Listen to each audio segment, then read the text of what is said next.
Nama saya Abdullah Alwi Asgaf. Abdullah Alwi Asgaf katanya. Atau bisa dipanggil dengan Habib Abdullah. Dan saya adalah seorang Syiah Ali bin Abi Thalib alaihissalam. Seorang Ba'alawi yang terang-terangan mengakui bahwa dirinya Syiah. Bangga sekali mengakui bahwa dirinya Syiah. Dari sini juga bisa kita lihat bahwa salah satu kelompok yang berkontribusi besar menyebar luasnya paham Syiah di Indonesia adalah oknum-oknum Ba'alawi. Assalamualaikum warahmatullahi wabarakatuh. Setelah Iran melakukan perlawanan besar-besaran kepada Israel, Syiah Indonesia mulai berani menampakkan dirinya karena mereka merasa bangga terhadap apa yang telah Syiah Iran lakukan kepada Israel. Mereka merasa bahwa diri mereka lah pejuang Islam yang sesungguhnya. Jadi yang dulunya bertakiyah, sembunyi-sembunyi, tidak mau memperlihatkan jati dirinya sebagai Syiah, sekarang mulai berani. Coba kita simak dulu video berikut ini. Ini adalah seorang Syiah di Indonesia yang sekarang secara terang-terangan dia udah berani menampakkan dirinya, mengakui bahwa dirinya adalah Syiah. Katanya sih ini marganya Asgaf, dari keturunan Ba'alawi juga nih. Biasa dipanggil Habib gitu katanya ya. Coba kita lihat dulu videonya. Nama saya Abdullah Alwi Asgaf. Abdullah Alwi Asgaf katanya. Atau bisa dipanggil dengan Habib Abdullah. Dan saya adalah seorang Syiah Ali bin Abi Thalib alaihissalam.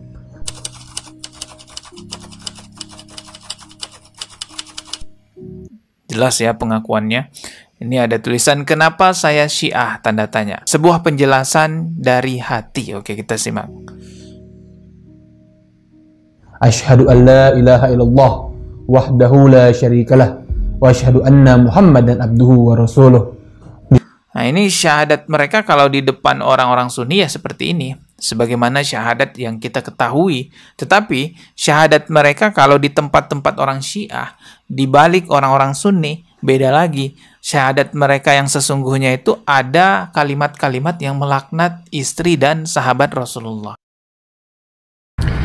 Asyhadu anna Aba Bakrin wa Umar. أشهد أن أبا بكر وعمر وعثمان وعثمان وعائشة وحفصة وعائشة وحفصة في النار. في النار. Ya, sekarang kita lanjut lagi simak video ini.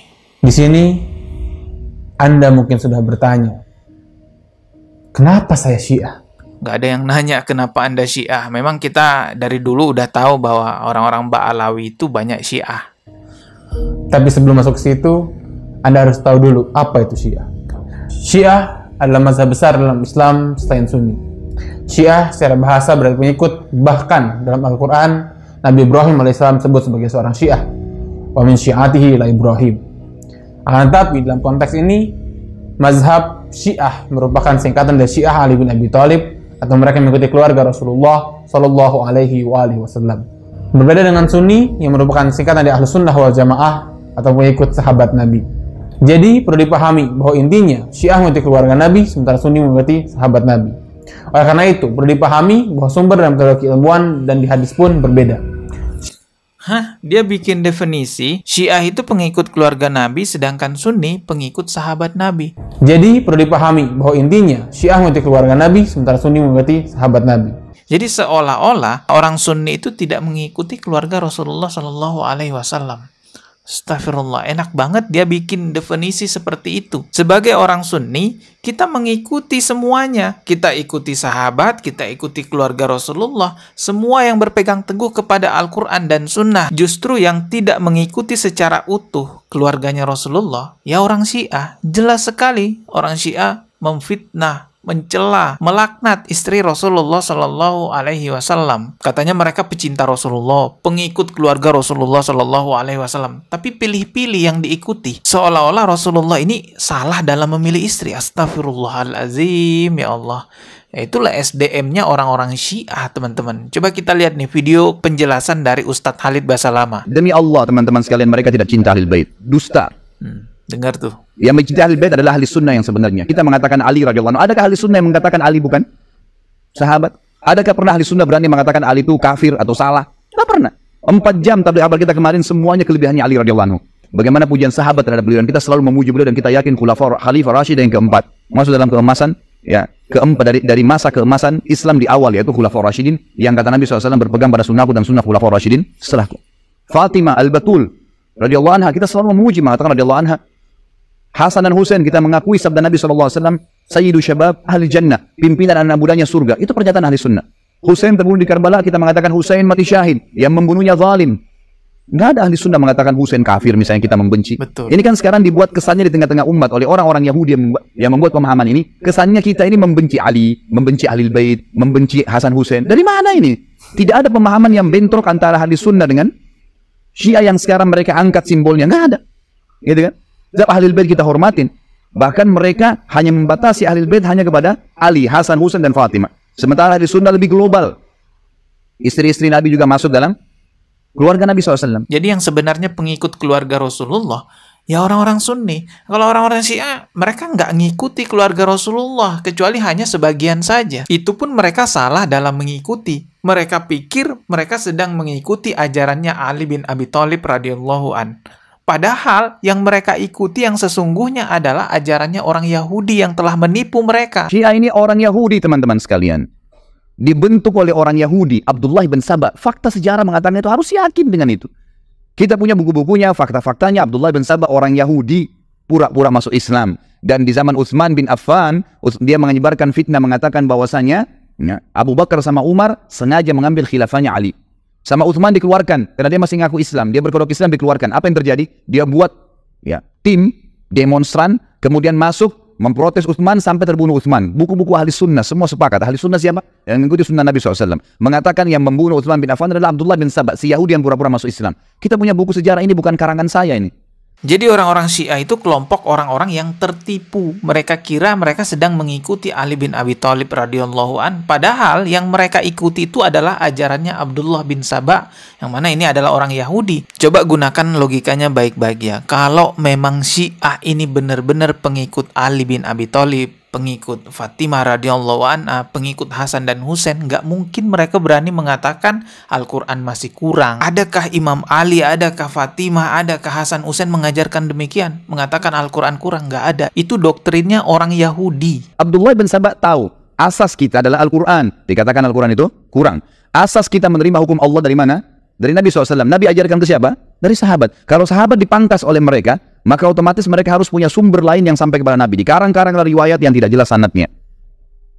Jadi ini jelas pemahaman dari orang Yahudi di tengah-tengah umat Islam yang masuk tengah umat Islam untuk memerangi kaum muslimin. Orang bodoh yang ngikutin itu. Ada banyak sekali pemahaman-pemahaman Syiah, praktek amaliyahnya orang Syiah yang nggak ada kaitannya sama sekali dengan agama Islam. Nggak ada, benar-benar nggak ada kaitannya. Karena memang itu sanadnya bukan kepada Rasulullah, tapi sanadnya kepada Abdullah bin Saba. Yang mana Abdullah bin Saba ini adalah orang Yahudi. Coba lihat, mana ada keluarga Rasulullah, Hasan, Husain, Ali, ataupun Fatimah yang mengajarkan pukul-pukul badan seperti itu sampai hancur, sampai berdarah-darah. Mana ada? Itu kan doktrinnya Abdullah bin Saba yang orang Yahudi. Terus juga mereka mau mengatakan Syiah ini kan mazhab.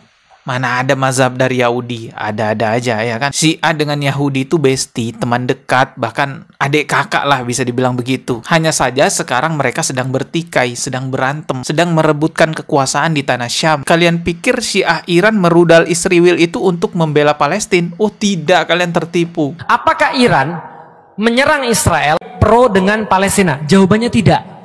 Karena Iran nyerang Israel karena dia diserang duluan, sederhana. Gitu kan ya. Dan ada video tuh Netanyahu ngomong ke publik, bikin video. Apa yang dia bilang? Dia bilang begini, saya berbicara pada rakyat-rakyat Iran yang terhormat untuk dalam tanda kutip menggulingkan pemerintahan yang sekarang untuk balik lagi ke masa lalu. Tahu masa lalunya apa? Dia ngomong sendiri. Kita udah jelasin di kajian kita tuh. Apa masalahnya? Iran sama Israel itu bestie. Baru tahu. Karena yang ngebuat kuil Sulaiman yang kedua itu Iran, itu Persia. Maka mereka dulunya bestie. Maka Netanyahu bilang, mari kita kembali ke masa lalu di mana kita bestian. Bahwa Sirus Agung itu adalah raja Persia yang luar biasa, itu membangunkan kuil Yahudi buat kami. Maka gulingkan pemerintahan Anda sekarang, lalu kemudian ayolah bareng-bareng kita main bola. Itu kata dia tuh. Artinya dia bukan untuk Palestina, dia justru pengen menjadikan Iran sebagai bagian bestinya dia. Paham sampai di sini? Jadi jangan juga kita heboh bahwasanya dia bantu orang muslim, enggak juga. Itu memang kepentingannya Iran. Iran nggak mau juga dikuasai sama Israel. Karena sekarang masih bestian sama Rusia dan Cina. Jelas ya teman-teman, jadi Iran dengan Yahudi itu rebutan Palestina. Jadi jangan salah paham, Anda kira Iran melawan Israel itu untuk membela rakyat Palestina? Oh tidak, Iran tidak mau Yahudi yang menguasai Palestina karena Syiah Iran juga ingin menguasai Palestina. Mungkin ada yang berpikir, oh kalau gitu lebih baik dikuasai Syiah dong Palestina daripada dikuasai Yahudi, ya kan? Mereka kejam. Kata siapa? Syiah ya sama aja. Ingat kan kejadian di Suriah? Berapa ribu umat Islam Sunni yang dihabisi di sana? Coba lihat apa yang terjadi pada saat Syiah sudah mulai berkuasa. Anda harus paham ya, orang-orang Syiah menganggap Anda semuanya ahli sunnah kafir. Dalahnya halal. Mau lihat buktinya? Apa yang mereka lakukan di Irak? Mereka menggantung Saddam, membunuh umat Islam ribuan di Irak. Semua yang berpaham Sunni dihancurin, dibunuh. Kapan mereka berkuasa pastikan darah antum halal? Emang sudah begitu. Di Irak itu bukti. Di Syria itu 225 ribu orang Sunni dibunuh karena mereka anggap itu ibadah. Ini bukan main-main ini, gitu kan? Kalau Palestina dikuasai dengan Yahudi Israel, ya akan digenosida lagi tuh umat Islam di Palestina. Tapi kalau dikuasai oleh Syiah ya sama aja digenosida juga. Tanah Palestina yang berhak menguasainya, berhak memerdekakan dirinya di sana ya orang-orang Palestina, bukan orang Iran, bukan orang Israel. Nah, kembali lagi ke video awal yang tadi kita reaksi ya, seorang Mbak Alawi yang terang-terangan mengakui bahwa dirinya Syiah, bangga sekali mengakui bahwa dirinya Syiah. Dari sini juga bisa kita lihat bahwa salah satu kelompok yang berkontribusi besar menyebar luasnya paham Syiah di Indonesia adalah oknum-oknum Mbak Alawi. Jadi hati-hati kalian yang jadi mukibin-mukibin, nanti lama-lama digiring jadi Syiah juga. Oke, kita ketemu lagi di video berikutnya. Subscribe dan juga loncengnya ditekan sebagai notifikasi. Wassalamualaikum warahmatullahi wabarakatuh.